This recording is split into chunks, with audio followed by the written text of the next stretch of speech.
ওম নমো ভগবতে বাসুদেবায়। নমস্কার বন্ধুরা, আমরা আজকে এই ভিডিওতে ভগবত গীতার মাহাত্ম্য সম্পর্কে খুব সহজ ভাষায় শ্রবণ করব। তো বন্ধুরা, আপনারা যদি এই গীতার মাহাত্ম্য একটিবার হলেও শ্রবণ করেন, তাহলে আপনার জীবনে দুঃখ কষ্ট দূর হয়ে সুখ শান্তি এবং সাফল্যের দিকে এগিয়ে নিয়ে যাবে। তাই সকালে ঘুম থেকে উঠে একবার হলেও শ্রবণ করুন শ্রীমদ্ ভগবত গীতার মাহাত্ম্য। তো চলুন বন্ধুরা, আর দেরি না করে গীতার মাহাত্ম্য কথা শ্রবণ করা যাক। শৌনক মুনি সুতজিৎকে অনুরোধ করেন যেন ব্যাসদেব যেভাবে গীতার মাহাত্ম্য বলেছিলেন সেইভাবেই তিনিও তার বর্ণনা করেন। সুত বললেন, গীতার মাহাত্ম্য খুব গোপনীয় এবং গভীর। একমাত্র শ্রীকৃষ্ণ তার প্রকৃত জ্ঞান রাখেন, যদিও অর্জুন, ব্যাসদেব, সুখদেব প্রমুখ কিছুটা জানেন। গীতা হলো উপনিষদের দুধ, যা দোহনকারী স্বয়ং শ্রীকৃষ্ণ। অর্জুন সেই বাছুর, আর গীতার উপদেশ সেই দুধ, যা সকলের জন্য অমৃত সম। গীতার মাহাত্ম্যে শ্রীকৃষ্ণের অর্জুনকে যে জ্ঞান দিয়েছেন তা গোটা মানব জাতির জন্য মুক্তির পথ। গীতা শুধু একটা ধর্মগ্রন্থ নয়, এটা আত্মার পরিশুদ্ধি, ভক্তি এবং মুক্তির পথ দেখায়। যিনি গীতা পাঠ করেন বা শ্রবণ করেন, তিনি ঈশ্বরের আশীর্বাদে ধন্য হন। গীতা না জেনে মুক্তি চাওয়া বোকামি, এমনকি শিশুরা তা নিয়ে হাসবে। যিনি প্রতিদিন গীতা পাঠ করেন, তার জীবনে সুখ সমৃদ্ধি, সৌভাগ্য ও আধ্যাত্মিক উন্নতি আসে। তার ঘরে অশুভ প্রবেশ করতে পারে না। এমনকি গীতায় নিয়মিত পাঠের পাপও ধুয়ে যায়, ভুলভ্রান্তি মাপও হয় এবং কৃষ্ণ ভক্তি গভীর হয়। গীতার মাহাত্ম্য এতটাই যে এর এক অংশ পাঠেও বিশাল ফল লাভ হয়। যেমন পুরো গীতা পাঠের মহাফল, অর্ধেক পাঠে গরুদানের ফল, 1/3 পাঠে সোমযজ্ঞের ফল, মাত্র একটি শ্লোক পাঠ করলেও 1000 বছরের জন্য চন্দ্রলোকে বাস।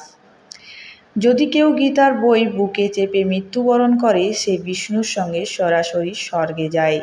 গীতা শুধু জ্ঞান নয়, আত্মার আশ্রয়, শ্রীকৃষ্ণের হৃদয় এবং মুক্তির পথ। যদি পিতৃশ্রাদ্ধে গীতার পাঠ করা হয়, তবে পিতৃগণ তুষ্ট হয়ে স্বর্গে গমন করেন এবং সন্তুষ্ট মনে পুত্রকে আশীর্বাদ করেন। গীতা যদি ধেনুর লেজ সহকারে দান করা হয়, তাহলে দাতার ইচ্ছা তৎক্ষণাৎ পূর্ণ হয়। আবার যদি স্বর্ণ সহ গীতা কোনো ব্রাহ্মণকে দান করা হয়, তবে দাতার পুনর্জন্ম হয় না। 100 গীতা দানের মাধ্যমে ব্রহ্মলোক লাভ হয়, আর 1 কপি গীতা দান করলে 7 কল্পকাল বিষ্ণুর সাথে থাকা যায়। যে ব্যক্তি গীতার ব্যাখ্যা শুনে গীতা দান করে, তার মনের বাসনা পূর্ণ হয়।